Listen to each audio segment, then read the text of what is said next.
இப்போ நம்ம தெரிஞ்சுக்க போகிற இந்த மீட்பு பணின்றது வந்துட்டு போர்க்களத்தில் வந்து நடந்திருக்கு. உங்களை பல பேருக்கு வந்து தெரிஞ்சிருக்கும், ரஷ்ய நாட்டுக்கும் உக்ரைன் நாட்டுக்கும் இடையே வந்து கடந்த 3 ஆண்டுகளாக வந்துட்டு ஒரு போர் நடந்துகிட்டு இருக்குன்றது. இந்த போர்க்களத்தில் தான் வந்துட்டு உக்ரைன் நாட்டை சேர்ந்த ஒரு ராணுவ வீரர் வந்து மாட்டிக்கிட்டாரு. ஒரு ராணுவ படைன்றது வந்துட்டு போர்க்களத்தில் எப்போவுமே வந்துட்டு குழுவாக தான் பயணம் செஞ்சு போவாங்க. இப்படி குழுவாக வந்து பயணம் செஞ்சு போர்க்களத்தில் போகும்போது தான் அந்த குழுவில் இருந்த மற்ற ராணுவ வீரர்கள் எல்லாருமே வந்துட்டு ரஷ்ய படையினரால் வந்து சுட்டுக் கொல்லப்பட்ட பிறகு ஒரே ஒரு ராணுவ வீரர் மட்டும் இந்த உக்ரைன் நாட்டோட குழுவில் வந்து உயிர் தப்பி எஞ்சியிருந்தார். ஆனால் அவருக்கும் வந்துட்டு ரஷ்ய நாட்டு படையினர் வந்து செஞ்ச தாக்குதலில் வந்துட்டு உடலில் வந்துட்டு பல இடங்களில் வந்து காயங்கள் ஏற்பட்டதால் அதனால் ரொம்பவே வந்துட்டு அதிகமான வேகத்திலையோ இல்லை மற்ற இராணுவ வீரர்களை போல் ஓடவோ வந்துட்டு முடியாது. நம்ம வீடியோவோட தொடக்கத்தில் பார்த்த மாதிரி இயற்கை பேரிடர்களால் ஏற்படக்கூடிய ஒரு தாக்குதலில் வந்துட்டு ஒரு மக்களை மீட்பு செய்யும்போது வந்துட்டு உங்களுக்கு பொதுமக்கள் வந்துட்டு ரொம்பவே உதவி செய்வாங்க. இது மட்டும் இல்லாமல் சூழ்நிலைகளும் உங்களுக்கு ரொம்பவே சாதகமான இருக்கும். ஆனால் ஒரு போர்க்களத்தில் வந்துட்டு ஒருத்தரை மீட்கிறது அப்படின்றது வந்துட்டு மிகவே ஒரு ஆபத்தான விஷயம். ஏன்னா எந்த நொடியும் வந்துட்டு எதிர்நாட்டு படையினர் வந்துட்டு உங்களை சுட்டுக் கொள்றதுக்காண்டி காத்துக்கிட்டே இருப்பாங்க. இப்படிப்பட்ட ஒரு சூழ்நிலையில் தான் வந்துட்டு இந்த உக்ரைன் ராணுவம் வந்துட்டு தங்களோட வீரரை வந்து காப்பாற்றிருக்காங்க. இப்படிப்பட்ட ஒரு கடினமான ஒரு சூழ்நிலையில் இந்த யுக்ரைன் ராணுவம் வந்து தங்களோட வீரர் காப்பாற்றுறதுக்காண்டி அவங்க பயன்படுத்தின யுக்தியும் கருவியும் என்னென்னு பார்த்தீங்கன்னா ஒரு ட்ரோன், அதாவது ஹெவி டியூட்டி ட்ரோன்னு சொல்கிறாங்க. இந்த ட்ரோன் வந்துட்டு இராணுவத்திற்கு அப்படின்னு சொல்லிட்டு ஒரு சிறப்பு கொடுத்து வந்துட்டு இந்த ட்ரோன்களை வந்துட்டு தயாரிச்சிருக்காங்க.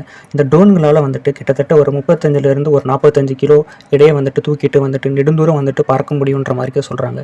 இந்த ட்ரோனில் தான் வந்துட்டு இந்த உக்ரைன் ராணுவம் வந்துட்டு இந்த உக்ரைன் ராணுவத்தினர் வந்துட்டு காப்பாற்றுறதுக்காண்டி வந்துட்டு ஒரு எலக்ட்ரிக் பைக் வந்துட்டு இருக்கு இல்லையா, இதை வந்துட்டு அந்த ட்ரோனில் வந்துட்டு மவுண்ட் பண்ணி கிட்டத்தட்ட ஒரு 2 கிலோமீட்டர் தூரம் வந்துட்டு இந்த ட்ரோனில் பறக்க செஞ்சு அந்த ராணுவ வீரர் இருக்கிற இடத்துல வந்துட்டு இந்த ட்ரோனை லேண்ட் பண்ணி இந்த பைக் எலக்ட்ரிக் பைக் இருக்கு இல்லையா, இந்த பைக் வந்துட்டு அந்த ராணுவ வீரருக்கு வந்துட்டு கொடுத்துருக்காங்க.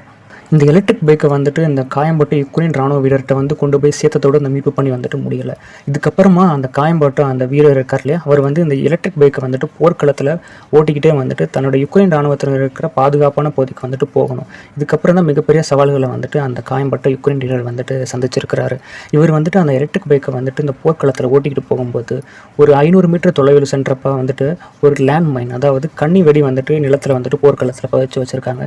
இதில் போய் வந்துட்டு அவரோட பைக் வந்துட்டு பட்டனால அந்த கண்ணி வெடி வெடிச்சதால் அவர் மேலும் வந்துட்டு அதிகமான காயத்துக்கு வந்துட்டு உள்ளாகிறாரு. இதுக்கப்புறமா அடுத்து என்ன நடந்துச்சுன்னா, மீண்டும் அந்த யுக்ரைன் ராணுவத்தினர் சேர்ந்த அந்த மீட்பு குழு இருக்காங்களே, அவங்க மறுபடியும் ஒரு ஹெவி டியூட்டி ட்ரோனில் இன்னொரு பைக்கை வந்துட்டு மவுண்ட் பண்ணி திரும்பவும் ஒரு 1500 மீட்டர் வந்துட்டு அந்த உக்ரைன் ராணுவம் பாதிக்கப்பட்டிருக்கார் இல்லையா, அவர்கிட்ட கொண்டு போய் சேர்த்துருக்காங்க. இதுக்கப்புறமா அந்த காயம்பட்ட உக்ரைன் வீரர் வந்துட்டு அந்த இரண்டாவதாக கிடைச்ச அந்த எலக்ட்ரிக் பைக்கை பயன்படுத்தி அவரோட உக்ரைன் ராணுவத்தில் இருக்கிற பாதுகாப்பான பகுதிக்கு வந்துட்டு மீண்டும் வந்து சேர்ந்திருக்கிறாரு. இது வந்து இப்போ நான் உங்கள்கிட்ட வந்துட்டு இந்த காணொலியில் வந்துட்டு ஒரு 2 இல்லை 3 நிமிஷத்துக்குள்ள வந்துட்டு இந்த இவ்வளோ பெரிய விஷயத்தையும் வந்துட்டு விளக்கி சொல்லிட்டேன். பட் ஆனால் இந்த மீட் பணின்றது ஒரு 2-3 நாட்களாக வந்துட்டு தொடர்ந்து திட்டமிடுதலுக்கு அப்புறமா வந்து இந்த நிகழ்வு வந்துட்டு நிகழ்ந்திருக்கு. ஏன்னா ஒரு போர்க்களத்தில் வந்துட்டு நம்ம இப்போ யோசித்த அடுத்த ஒரு மணி நேரத்தில் வந்துட்டு எந்த ஒரு மீட் பணியும் வந்துட்டு செயல்படுத்திட முடியாது. ஆனால் இவ்வளோ பெரிய ஒரு மீட் பணியை வந்துட்டு இவங்க கடினமான ஒரு சூழ்நிலையில் வந்துட்டு ஒரு டஃப்பான கண்டிஷன்ஸ்க்கு இடையில் வந்துட்டு இந்த மீட்பு பணியை வந்து செய்து முடிச்சிருக்காங்க. இந்த வீடியோ பிடிச்சிருந்தா சப்ஸ்கிரைப் பண்ணுங்கள். இதே மாதிரியான வீடியோஸ் நம்ம சேனலில் வந்துட்டு தொடர்ந்து வரும். இந்த வீடியோ பிடிச்சிருந்தா லைக் பண்ணுங்கள். அடுத்தடுத்து வரக்கூடிய இதே மாதிரியான வீடியோக்களை வந்து நீங்கள் தொடர்ந்து பார்க்கணுன்னு நினச்சிங்கன்னா சேனலை சப்ஸ்கிரைப் பண்ணுங்கள்.